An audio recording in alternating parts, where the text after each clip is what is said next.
Good morning, students. Welcome to the online classes.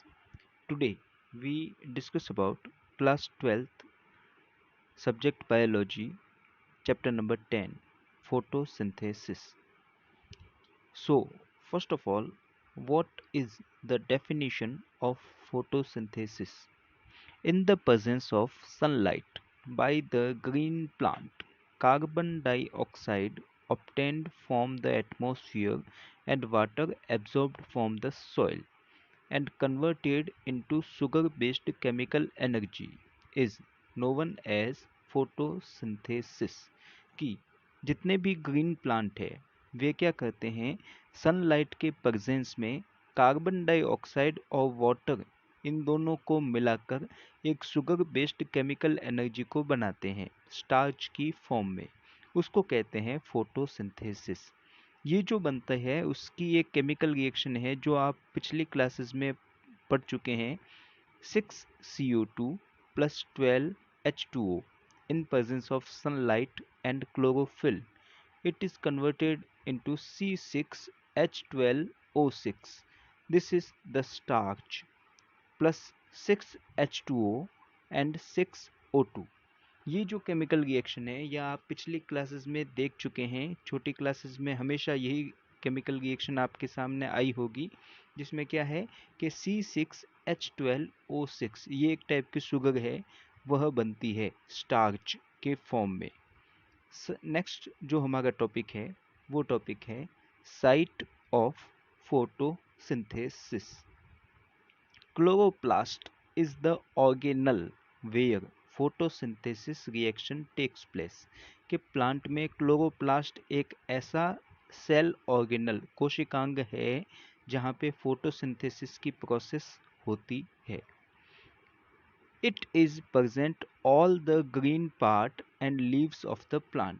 ये जो chloroplast है प्लांट के सभी ग्रीन पार्ट्स में हरे हिस्सों में और पत्तियों में पाया जाता है।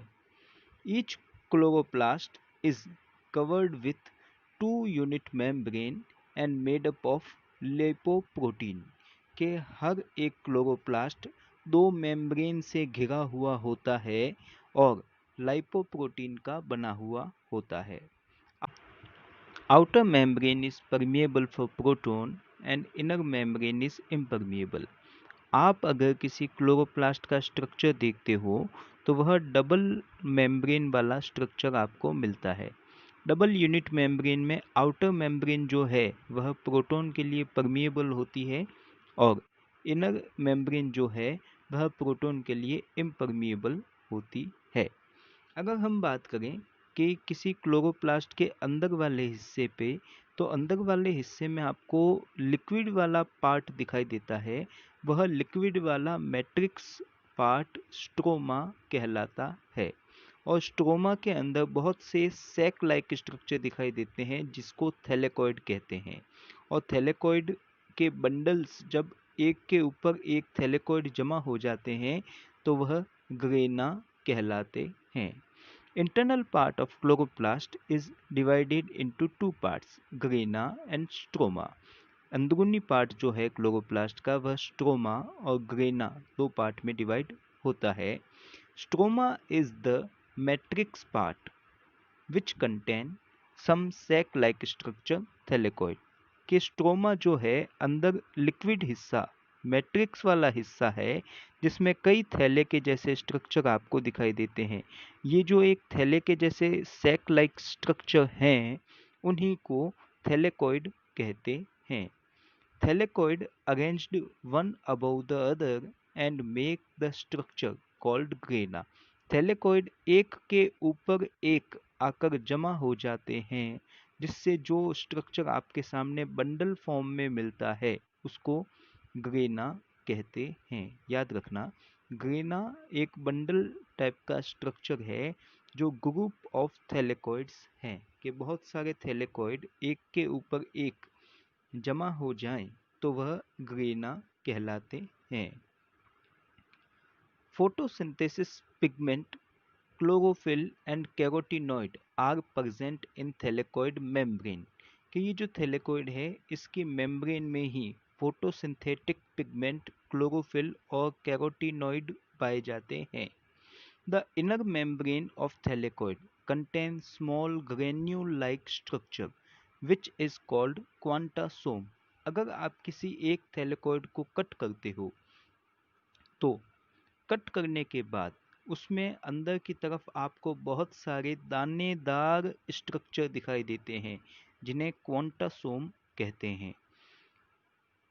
And these are the unit of photosynthesis, और यही क्वांटासोम फोटोसिंथेसिस की यूनिट है। याद रखना पड़ेगा आपको कि हम बात कर रहे हैं क्लोरोप्लास्ट की, कि क्लोरोप्लास्ट एक ऐसा सेल ऑर्गेनल है जहां फोटोसिंथेसिस की प्रोसेस होती है। अगर क्लोरोप्लास्ट को देखें तो उसमें दो मेम्ब्रेन हैं, outer membrane and inner membrane, और इनके बीच में लिक्विड वाला पार्ट पाया जाता है जो कहलाता है स्ट्रोमा। स्ट्रोमा में कई थैले के जैसे सैक लाइक स्ट्रक्चर है जिसको थैलेकॉइड कहते हैं, और थैलेकॉइड एक के ऊपर एक जमा हो जाए तो एक बंडल के जैसा ग्रुप बनता है जो ग्रेना कहलाता है। एक थैलेकॉइड को काट के देखेंगे तो उसके अंदर आपको बहुत सारे ग्रेन्यूल के जैसे स्ट्रक्चर दिखाई देंगे जिसको क्वांटासोम कहते हैं। एक और बात इसमें आपको याद रखनी है कि बहुत सारे ग्रेना जो हैं वो आपस में एक वेब लाइक स्ट्रक्चर, जाल के जैसे स्ट्रक्चर से जुड़े होते हैं जिसको लेमिला कहते हैं। और आउटर मेम्ब्रेन और इनर मेम्ब्रेन के बीच में थोड़ा सा स्पेस पाया जाता है, उस स्पेस को पेरीप्लास्टोडियल स्पेस कहते हैं। तो ये था साइट ऑफ फोटोसिंथेसिस की फोटोसिंथेसिस आपके कहाँ पे कंप्लीट होती है। अब हम बात करते हैं इससे अगले टॉपिक की। वो टॉपिक है हमारा फोटोसिंथेटिक पिगमेंट। फोटोसिंथेटिक पिगमेंट में सबसे पहला आता है हमारा chlorophyll. Chlorophyll is the main green color pigment which involve in photosynthesis. Chlorophyll एक मेन ग्रीन कलर का पिगमेंट है जो फोटोसिंथेसिस में इन्वॉल्व होता है। In plant kingdom there are 7 types of photosynthesis pigment. These are chlorophyll A, chlorophyll B, chlorophyll C, chlorophyll D, chlorophyll E and bacterioviridin and bacteriochlorophyll। ये 7 type के photosynthetic chlorophyll pigment आपको मिलते हैं जिसमें ए से लेकर ई तक क्लोरोफिल हैं, और बैक्टीरियोविरिडिन एंड बैक्टीरियोक्लोरोफिल, ये कुल मिला के 7 प्लांट किंगडम में क्लोरोफिल के टाइप्स हमको मिलते हैं। जिसमें से क्लोरोफिल ए जो है वह यूनिवर्सल पिगमेंट है जो सभी में पाया जाता है एक्सेप्ट बैक्टीरिया। बैक्टीरिया को छोड़कर सभी में पाया जाता है। कुछ कुछ बैक्टीरिया ऐसे हैं जो क्या कर सकते हैं, फोटोसिंथेसिस की प्रोसेस अपने में करके अपना खाना खुद बनाने की कैपेसिटी रखते हैं। तो उनके अंदर जो क्लोरोफिल का टाइप होता है वो होता है बैक्टीरियो क्लोरोफिल, न कि क्लोरोफिल ए। बैक्टीरियो क्लोरोफिल या बैक्टीरियो विरिडिन उनके अंदर पाया जाता है जो फोटोसिंथेसिस करता है। बाकी जितने भी ग्रीन प्लांट है, एल्गीज है जो फोटोसिंथेसिस कर सकते हैं, उन सब में क्या है, क्लोरोफिल ए तो कंफर्म पाया जाएगा ही। नेक्स्ट हम बात करें, first of all chemical structure of chlorophyll was studied by Willstatter, Stoll and Fischer in 1912। सबसे पहली बार क्लोरोफिल का केमिकल स्ट्रक्चर की स्टडी की थी विल्स्टोटल, स्टॉल और फिशर, इन 3 साइंटिस्ट ने स्टडी की थी 1912 में। Chlorophyll is a polar molecule. याद रखना कि पोलर मॉलिक्यूल जब वर्ड आता है तो उसमें हेड और टेल दोनों स्ट्रक्चर बनते हैं। तो क्लोरोफिल भी एक टाइप का पोलर मॉलिक्यूल है जिसमें हेड भी आपको मिलता है और टेल भी मिलता है। और इससे रिलेटेड आपके एग्जाम में क्वेश्चन आ सकता है कि हेड किसका बना है और टेल किसकी बनी है। तो आपको बताना पड़ेगा कि क्लोरोफिल जो है उसमें उसका जो हेड है वह पोरफायरिन रिंग का बना हुआ होता है और उसकी जो टेल है वह फाइटोल चेन की बनी होती है। अगर आप क्लोरोफिल के मॉलिक्यूलर फॉर्मूले की बात करें तो क्लोरोफिल ए जो है उसका मॉलिक्यूलर फॉर्मूला है C55H72O5N4Mg एंड क्लोरोफिल बी जो है उसका केमिकल फॉर्मूला है C55H70O6N4Mg. Chlorophyll A is blue color and chlorophyll B is yellow colored pigment. कि जो प्लांट में मिलते हैं क्लोरोफिल ए वह ब्लू कलर का पिगमेंट है और क्लोरोफिल बी जो है वह येलो कलर का पिगमेंट है। तो ये बात हुई हमारे क्लोरोफिल से रिलेटेड। अब हम बात करते हैं कैरोटीनॉइड एंड कैरोटीन की। तो फर्स्ट बात करते हैं हम कैरोटीनॉइड, हमारा जो सेकंड टाइप का पिगमेंट है। बात करते हैं कैरोटीनॉइड की। These are the pigment found in plant with chlorophyll, कि यह क्लोरोफिल के साथ ही प्लांट में पाए जाते हैं। These absorb energy from radiation and carry to chlorophyll, यह रेडिएशन से एनर्जी को एब्जॉर्ब करते हैं और क्लोरोफिल तक पहुंचाने का काम करते हैं। which cannot be absorbed by chlorophyll, hence they are called accessory pigment। कि क्लोरोफिल जो है वो भी एनर्जी को एब्जॉर्ब करता है, लेकिन कुछ ऐसी एनर्जी के वेवलेंथ होती है जिसको क्लोरोफिल एब्जॉर्ब नहीं कर पाता, तो उसमें फिर सेकेंडरी पिगमेंट कैरोटीनॉइड पाए जाते हैं जो क्या करते हैं उस एनर्जी को जिसको क्लोरोफिल ने एब्जॉर्ब नहीं किया उसको एब्जॉर्ब करते हैं कैरोटीनॉइड और पहुंचाते हैं क्लोरोफिल तक, ताकि फोटोसिंथेसिस की प्रोसेस कंप्लीट हो सके। नेक्स्ट आता है हमारा pigment carotenes. These molecules are combined with carbon, hydrogen and mostly red in colour. क्या आपको कैरोटीन्स जो है वो कार्बन व हाइड्रोजन के बने हुए मिलते हैं, हाइड्रोकार्बन्स के बने हुए मिलते हैं जो मोस्टली रेड कलर के होते हैं प्लांट में।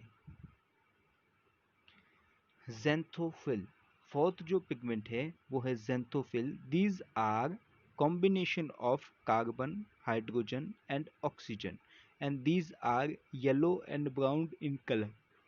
कि प्लांट में ज़ैंथोफिल जो है वह कार्बन, हाइड्रोजन और ऑक्सीजन से मिलकर बनता है, जो येलो कलर का पिगमेंट या ब्राउन कलर का पिगमेंट आपको प्लांट में दिखाई देता है। तो ये थे हमारे फोटोसिंथेटिक पिगमेंट, जिसमें फर्स्ट तो था क्लोरोफिल, सेकंड था कैरोटीनॉइड, थर्ड था कैरोटीन एंड फोर्थ है xanthophyll.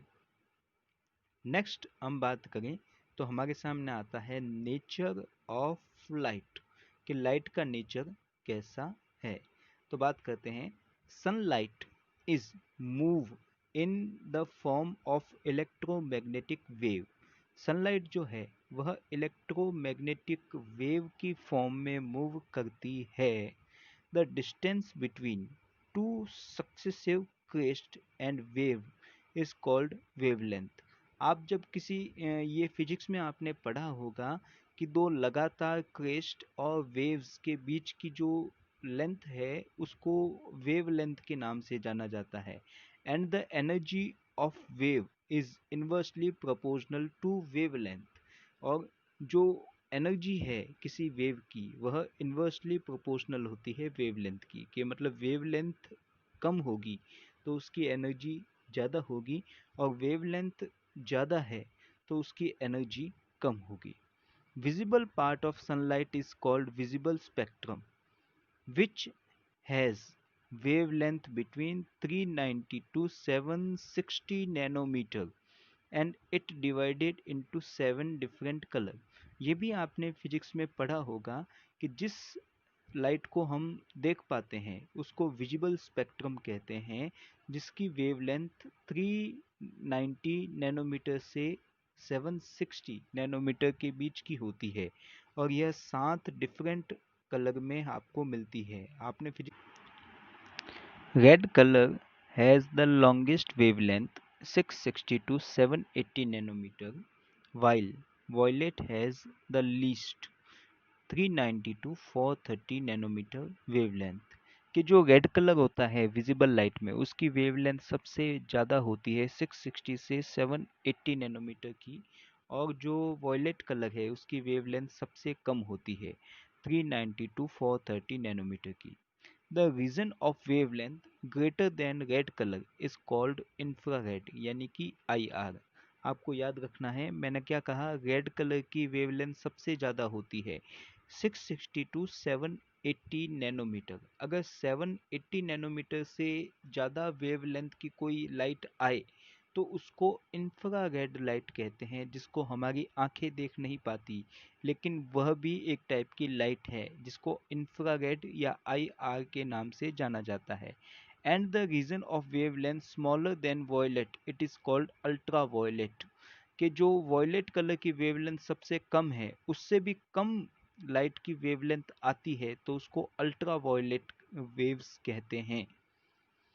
Light has high energy particle known as photon, and a photon has energy is called quantum। कि लाइट के जो पार्टिकल है उनको फोटॉन्स कहते हैं, और फोटॉन्स के पास जो एनर्जी होती है वह एनर्जी क्वांटम कहलाती है। Plants show maximum photosynthesis in blue-red light, and the rate of photosynthesis is zero in green light। के प्लांट जो है सबसे ज़्यादा फोटोसिंथेसिस करते हैं ब्लू से रेड कलर की लाइट में, और सबसे कम फोटोसिंथेसिस करते हैं ग्रीन लाइट में। मतलब ग्रीन लाइट में अगर किसी प्लांट को रखोगे तो वह उसमें फोटोसिंथेसिस की रेट ज़ीरो रह जाएगी, मतलब उसमें फोटोसिंथेसिस होनी बंद हो जाएगी। इससे रिलेटेड आपके एग्जाम में एक बार क्वेश्चन आ चुका है कि what is the red drop and what is the Emerson effect. So first of all, what is the red drop? Rate of photosynthesis is decreased when high wavelength monochromic red light is used. It is called red drop। याद रखना कि अगर आप किसी plant पे high wavelength की monochromic red light को डालते हो तो उसकी फोटोसिंथेसिस की रेट डिक्रीज होने लगती है, जिसको कहते हैं रेड ड्रॉप। अगर 680 नैनोमीटर से हाई वेवलेंथ की रेट डालते हो तो वह PS1 पे इफेक्ट करती है, और PS1 पे इफेक्ट करने के बाद रेड ड्रॉप की प्रोसेस होती है। ये PS1 क्या है? फोटोसिंथेटिक सिस्टम फर्स्ट क्या है, मैं आपको आगे अभी समझाऊंगा। Emerson effect. Emerson and co-workers measure the rate of photosynthesis in different wavelength। Emerson और इनके साथियों ने फोटोसिंथेसिस को मेजर किया था अलग अलग टाइप की वेवलेंथ पे। He observed that the rate of photosynthesis is more if they have used high and low wavelength differently, and enhancement in the rate of photosynthesis it is called immersion effect। उन्होंने क्या बताया कि अगर वह high wavelength और लो wavelength को differently plant के ऊपर डालते रहें तो फोटोसिंथेसिस की रेट जो है वह बढ़ने लगती है, और इस बढ़ने को ही उन्होंने इमर्सन इफेक्ट कहा है। उन्होंने बताया है कि किसी एक वेवलेंथ की अगर किसी प्लांट पे डालते हैं तो थोड़ी देर तो फोटोसिंथेसिस ज़्यादा होगी फिर रुक जाएगी, लेकिन अगर आप हाई वेवलेंथ और लो वेवलेंथ को डिफरेंटली प्लांट पे डालते रहते हो अल्टरनेट फॉर्म में, तो क्या होता है, फोटोसिंथेसिस की रेट बढ़ने लगती है। इसी को उन्होंने इमर्सन इफेक्ट कहा। Plant contain minimum two pigment group of photosynthesis. के प्लांट में मिनिमम टू टाइप के पिगमेंट होते हैं जो फोटोसिंथेसिस कर सकते हैं, photosystem first and photosystem second. Photosystem first which absorbed high wavelength light and photosystem second which absorbed low wavelength light। उन्होंने यह चीज बताई थी कि प्लांट में दो टाइप के फोटोसिंथेसिस सिस्टम होते हैं, photo system first and photo system second. ये फर्स्ट जो है वह हाई वेवलेंथ को एब्जॉर्ब करके फोटोसिंथेसिस की प्रोसेस कंप्लीट कर सकता है, जबकि फोटो सिस्टम सेकंड जो है वह लो वेवलेंथ की लाइट को एब्जॉर्ब करके डाल सकता है। एक लाइन के तौर पे इमर्सन इफेक्ट को समझे तो क्या आता है, 680 नैनोमीटर से कम की वेवलेंथ एंड 680 नैनोमीटर से हाई वेवलेंथ को मिक्स कर दें और मिक्स लाइट को अगर प्लांट पे डालते हैं तो वह इमर्सन इफेक्ट दर्शाता है। तो फ्रेंड्स, आज के लिए हम इतना ही पढ़ेंगे। इससे आगे के टॉपिक हम अगली क्लास में पढ़ेंगे, जहाँ पे आएगा मैकेनिज्म ऑफ फोटोसिंथेसिस, कि फोटोसिंथेसिस का मैकेनिज्म क्या है। तब तक के लिए गुड बाय, थैंक यू।